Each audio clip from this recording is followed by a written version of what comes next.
Both chambers of the New York Legislature have passed a bill that would require employers to provide employees with access to their personnel records and impose significant new notice, retention, and disclosure obligations.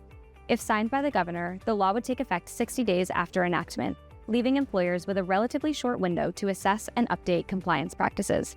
We wanted to share the key provisions with employers.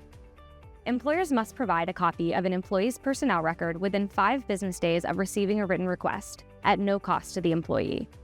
The term personnel records is broadly defined to include records used or that may be used in connection with an employee's qualifications for employment, compensation, promotion, transfer, or discipline. This includes applications, resumes, performance evaluations, written warnings, termination notices, and any other documents relating to disciplinary action.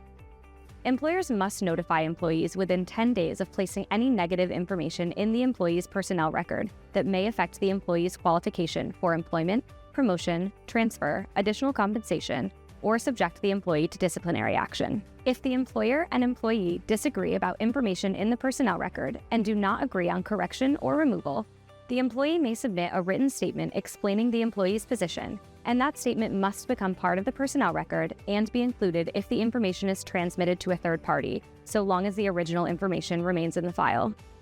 Employers must retain personnel records for at least 3 years after termination of employment. Employers are not required to allow an employee to review the employee's personnel record on more than 2 separate occasions in a calendar year, though the notification and review caused by placing negative information in the personnel record does not count as one of the 2 annually permitted reviews.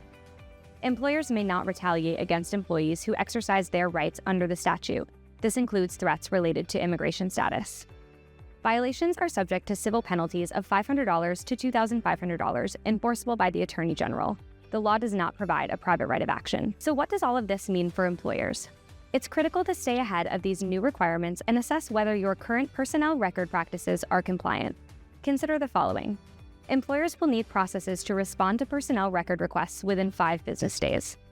Because employees will have ready access to personnel records, employers should anticipate increased scrutiny of performance evaluations, disciplinary documentation, and internal communications. The requirement to notify employees of negative information within 10 days will require real-time tracking of disciplinary and evaluative actions.